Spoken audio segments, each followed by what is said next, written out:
Welcome back to Urdu zone 24। Victor की रात को रंगीन बनाने के लिए लेडी सारा ने किया एक और लड़की का इंतज़ाम। लेकिन वो लड़की कौन है, जानते हैं नावल इश्क़ यारम की इस किस्त में। लेडी सारा को देखकर विक्टर गुस्से में आ गया। लेडी सारा जैसे ही कुर्सी पर बैठी, विक्टर ने गुस्से से उसका बाजू दबोचा। कल तुमने कौन सी लड़की भेजी थी? तुम्हें पता भी है कि वो मुझे मारने के लिए आई थी। विक्टर ने गुस्से से लेडी सारा का बाजू और मज़ीद दबोचा। विक्टर छोड़ो मुझे, मैंने कल किसी को नहीं भेजा, तुम्हें कोई गलती हुई है। मैं तो आज तुम्हारे पास इसलिए आई थी कि तुम्हें बता सकूं कि आज ही मैंने तुम्हारे लिए एक लड़की का इंतज़ाम किया है, मगर तुम मुझ पर ही बोल रहे हो। लेडी सारा ने विक्टर के हाथ को अपने बाजू से अलग करते हुए गुस्से से भरे लहजे में कहा। इससे पहले कि विक्टर कुछ कहता, सामने से वेटर का लिबास पहने, हाई पोनी की आंखों में ग्रीन लेंसेज लगाए, हाथ में ड्रिंक की ट्रे पकड़े रोशनी विक्टर और सारा की तरफ आ रही थी। इन दोनों के पास आते ही रोशनी ने लेडी सारा को हाय बोला। हाय लेडी सारा, कैसी हैं आप? ये कहते हुए रोशनी ने ट्रे टेबल पर रखकर जाने के लिए मुड़ी। विक्टर ने रोशनी को सर से लेकर पांव तक देखा। यही है वो लड़की क्या? विक्टर ने सारा को कहा। विक्टर की आवाज़ सुनकर रोशनी वहीं ग्लास ठीक करने के बहाने रुक गई। उसने जैसा सोचा था अभी तक वैसा ही हो रहा था। लेडी सारा ने गर्दन मोड़कर रोशनी की तरफ देखा। वह जानती तो नहीं थी, लेकिन रोशनी का हुलिया और उसके जिस्म के खदोखाल से उसने एक मिनट में अंदाज़ा लगा लिया था कि लड़की यहाँ पर नहीं है। सच में लेडी सारा, तुम्हारी चॉइस की दाद देनी पड़ेगी। विक्टर ने दूर खड़ी रोशनी की तरफ देखा, जिसकी पुश्त अब विक्टर की तरफ थी। विक्टर की इस बात पर रोशनी थोड़ा हंसी। कितना शौक है उसे अपनी मौत से मिलने का, रोशनी ने ग्लास साफ करते हुए बोला। सारा रोशनी को नहीं जानती थी, लेकिन रोशनी को देखकर विक्टर का मूड अच्छा हो गया था, इसलिए उसने हाँ बोलने में ही अपनी भलाई समझी। यही है विक्टर, आज मैं इसे तुम्हारे पास भेज दूंगी, लेकिन ये लड़की नहीं है, तो ज़रा ख्याल से। सारा ने यह कहा और कुर्सी से उठकर रोशनी की तरफ चली गई, जो इसी इंतजार में थी कि लेडी सारा उसे खुद आकर कहे। सब कुछ प्लान के मुताबिक चल रहा था। कैफे में कुछ फासले पर रेयान बैठा रोशनी की निगरानी कर रहा था, जैसे रोशनी ने रेयान को कहा था। लेडी सारा रोशनी के पास खड़ी कुछ बातों में मसरूफ थी। विक्टर मुसलसल रोशनी को देख रहा था। थोड़ी देर बाद लेडी सारा विक्टर के पास आई। विक्टर, वो लड़की बहुत बड़ी रकम का मुतालबा कर रही है, मैं तुम्हें कोई और लड़की भेज देती हूँ, और इसकी कुछ शराइत भी हैं। सारा परेशानी में विक्टर के पास आई। विक्टर जो मुसलसल रोशनी के पलटने का इंतजार कर रहा था, सारा की बात पर उसने सारा की तरफ देखा। जैसा वो कहती है वैसा ही कर लो, जितनी रकम उसे चाहिए दे दो, मुझे भी उसकी हर शर्त मंजूर है, लेकिन लड़की यही चाहिए मुझे। विक्टर शराब का घूंट लेते हुए बोला। ठीक है विक्टर, जैसा तुम कहो। ये कहते हुए लेडी सारा वहां से चली गई। रोशनी ने जब ये सुना तो उसे अपना प्लान कामयाब होता हुआ दिखाई दिया। उसने सामने बैठे रेयान को आंख मारते हुए ओके का इशारा किया। विक्टर के कमरे को कुछ अलग ही तरीके से सजाया गया था। गोल्डन लाइट्स की जगह पर ब्लू लाइट्स लगाई गई थी। पर्दे तब्दील कर दिए गए थे और उनकी जगह पर स्किन और ब्लू रंग के रेशमी पर्दे लगाए गए थे। बेड पर ऑफ वाइट कलर की मखमल की बेडशीट बिछाई गई थी। हर तरह से वो कमरा एक अलग ही लुक दे रहा था। दूसरी जानिब उसी होटल के दूसरे रूम में रोशनी तैयार हो रही थी। रॉयल ब्लू कलर का मिनी स्कर्ट पहने, ऊपर शॉर्ट टॉप पहने जिसका गला काफ़ी गहरा था, अपने बालों को गोल्डन कलर के स्प्रे से डिज़ाइन बनाया हुआ था ताकि वो पहचानी ना जाए। आखिर में उसने अपनी काली सी आंखों में ग्रीन कलर के लेंस लगाए। इतने में रूम का दरवाज़ा खुला और रेयान अंदर आया।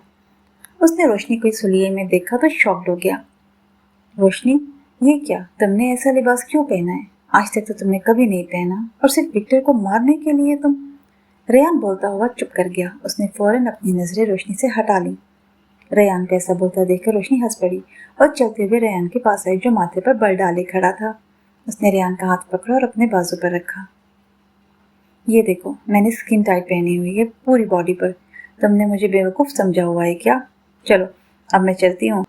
तुम्हें पता है ना, अगर कोई काम खराब हुआ तो मैं तुम्हें इस रिंग में छुपे अलार्म से अलर्ट कर दूंगी। रोशनी के बाजू पर रेशमी स्किन टाइट को महसूस करते हुए रेयान को कुछ हौसला हुआ।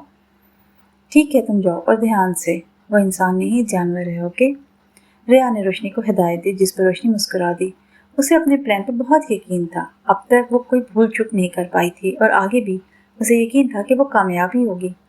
रोशनी ने इस बात में सर हिलाया और कमरे से चली गई। रेयान उसे ज़्यादा देख रहा था। वो शेर की गार में घुसकर उसे मारने गई थी। पता नहीं वो आज की रात रोशनी को हमेशा के लिए खो देगा या वो फतह हासिल करके वापस आएगी। यह अब रेयान के दिमाग में चल रहा था। विक्टर ने जैसे कमरे का दरवाजा खोला, उसकी आंखें वही सामने बेड पर बैठी रोशनी को देखकर रुक गईं। कमरे की सजावट और रोशनी के लिबास दोनों में इतनी रफ़्त थी कि विक्टर दरवाजे के पास ही रुक गया। रोशनी विक्टर को ऐसे सख्ते में खड़ा देखकर बेड से उठी और हाई हील के साथ बमुश्किल चलते हुए अपनी सुराही जैसी कमर पर हाथ रखते हुए विक्टर के पास आई। विक्टर उसे यूं अपने पास आता देखकर जरा बराबर भी नहीं हिला। रोशनी ने आगे बढ़कर विक्टर के गले में अपनी बाहों को हसार बनाते हुए अपने एक पाँव से खुले दरवाजे को ठोकर लगाई, जिससे वो बंद हो गया। विक्टर बड़े गौर से रोशनी की तरफ देख रहा था। उसे रोशनी से एक अजीब सी अपनायत का एहसास हो रहा था, जो आज से पहले उसे किसी लड़की से नहीं हुआ। विक्टर ने रोशनी की कमर पर बड़ी नज़ाकत से अपने हाथ रखे, जैसे कोई मोम की गुड़िया हो जो छूने से टूट भी सकती है। विक्टर के इस तरह हाथ रखने से रोशनी के जिस्म में एकदम कपकपाहट उठी, लेकिन उसने खुद को कंट्रोल किया और जिस मकसद से आई थी उसे वो हर हाल में पूरा जो करना था। रोशनी ने मुस्कुराते हुए विक्टर को देखा, जो उसकी तरफ टिकटकी बांधे देख रहा था। रोशनी ने अपने बाजुओं का हसार तोड़ते हुए बड़े प्यार से विक्टर की जैकेट को उतारकर बेड पर फेंक दिया और विक्टर का हाथ पकड़ते हुए उसे टेबल के साथ रखी हुई कुर्सी पर ले गई। विक्टर ने आज अभी शराब नहीं पी थी, लेकिन वो रोशनी के नशे में ऐसा गुम हो गया था कि वो बोलना ही भूल गया था। रोशनी ने विक्टर को कुर्सी पर बिठा दिया और खुद चलते हुए टेबल के पास आई। विक्टर रोशनी को जाते हुए देख रहा था। उसकी लचकदार कमर, जो बमुश्किल 28 इंच की होगी, उसकी खूबसूरती को चार चांद लगा रही थी। रोशनी ने ग्लास में शराब डाली और विक्टर के पास आई। ये लो, आज की रात की शुरुआत इस ड्रिंक से करते हैं। रोशनी की आवाज़ विक्टर के कानों को छूती हुई किसी हाई लेवल की शराब की तरह लग रही थी। नहीं, मुझे आज रात शराब नहीं पीनी। आज रात तुम ही काफ़ी हो मेरे लिए। विक्टर ने इतने धीमे लहजे में आज तक किसी लड़की से बात नहीं की थी। उसने रोशनी के हाथ से शराब का ग्लास पकड़ते हुए दोबारा टेबल पर रख दिया। रोशनी विक्टर की इस बात पर चौंक गई थी, क्योंकि उसने शराब के ग्लास में डालते हुए उसमें नींद की गोलियां जो मिला दी थी। अब ये प्लान रोशनी का नींद की गोलियों वाला तो नाकाम हो गया था। अब उसने जो दूसरा प्लान सोचा था उसे उस पर अमल करना था। तुम्हें लेडी सारा ने नहीं बताया था कि आज की रात मेरी मर्जी से होगी। मैंने अपनी तमाम शराइत लेडी सारा को बता दी थी। रोशनी विक्टर पर थोड़ा झुकी और उसके खुले हुए शर्ट के बटन को मजीद खोलते हुए उसकी तरफ देखा, जो रोशनी से मुतासिर हुए बगैर रह नहीं पा रहा था। उसने फौरन रोशनी के हाथों को रोका, जो उसकी शर्ट के बटन खोल रही थी। विक्टर की इस हरकत पर रोशनी चौंक गई। उसने हैरत से विक्टर की तरफ देखा। मुझे मंजूर है तुम्हारी हर शर्त, लेकिन आज शराब नहीं। विक्टर ने ये कहते हुए जैसे रोशनी की गर्दन को छुआ, उसे किसी नरम रुई की तरह लगी। विक्टर के ऐसे छूते ही रोशनी फौरन पीछे हो गई। ठीक है, तो फिर अभी तुमने कुछ नहीं बोलना, चुप रहना है। रोशनी ने पास पड़ी टेबल पर रखी टेप को उठाकर विक्टर के मुंह पर लगा दिया। विक्टर रोशनी की इस हरकत पर मुस्कुरा रहा था, जो उसकी आंखों से साफ दिखाई दे रहा था। विक्टर ने अपने सर को नीचे की तरफ झुकाते हुए रजामंदी का इजहार भी किया। रोशनी चलती हुई विक्टर के पीछे आकर खड़ी हो गई। उसने बड़े नाजुक तरीके से विक्टर के दोनों बाजू को पीछे की तरफ किया और उस पर साइड टेबल में रखी हुई रस्सी को निकालकर विक्टर के हाथों को बांध दिया। ये सब प्लानिंग रोशनी ने विक्टर के कमरे में आने से पहले कर रखी थी। विक्टर ने जब महसूस किया कि उसके हाथों को बांध रही है, तो वो फिर मुस्कुराया। उफ, उसने कितने ब्रेसलेट्स पहने हुए हैं, रोशनी ने रस्सी बांधते हुए दिल में सोचा। अब चूंकि रोशनी विक्टर को रस्सी से बांध ही चुकी थी और उसके मुंह पर भी टेप लगी हुई थी, अब रोशनी को विक्टर की तरफ से कोई खतरा नहीं था। वो बेफिक्री से उठी और सीधा वॉशरूम चली गई। उसने वहां जाकर अपना हुलिया ठीक किया। मिनी स्कर्ट की जगह वो ब्लैक पैंट शर्ट में थी और उसके हाथ में पिस्टल थी। बालों को उसने हाई पोनी के साथ बांध दिया था। अब वो चलती हुई विक्टर के सामने आकर खड़ी हो गई। विक्टर अब रोशनी को उसके हुलिये में देखकर हैरान था। विक्टर गुस्से और हैरत की मिलीजुली कैफियत से उसे देख रहा था। क्यों मिस्टर विक्टर जोसेफ, कैसा लग रहा है एक कुर्सी पर इस तरह बंधे हुए? हाँ, ओह माय गॉड, मैंने भी विक्टर जोसेफ को बांध दिया, जो किसी के भी हाथ नहीं आता। छी छी छी, कितनी शर्म की बात है ना विक्टर तुम्हारे लिए कि एक लड़की ने तुम्हें इस तरह अपनी कैद में रख लिया है। रोशनी विक्टर की कुर्सी के इर्द गिर्द चक्कर लगाते हुए उसके कंधों पर अपनी उंगली फेरते हुए चक्कर लगा रही थी और दूसरे हाथ में पिस्टल पकड़े उसे अपनी उंगली पर घुमा रही थी। ओह विक्टर, बताओगे नहीं कि कैसा महसूस कर रहे हो एक लड़की की कैद में आकर? तुम तो लड़की को एक टिश्यू पेपर से भी कम अहमियत देते हो, तो फिर एक लड़की के सामने इतना बेबस विक्टर। और साथ ही इस बात पर रोशनी ने जोर का कहका लगाया। वैसे कितना अच्छा लगेगा जब मैं तुम्हें मारूंगी और तुम कहोगे प्लीज़ प्लीज़ मुझे छोड़ दो।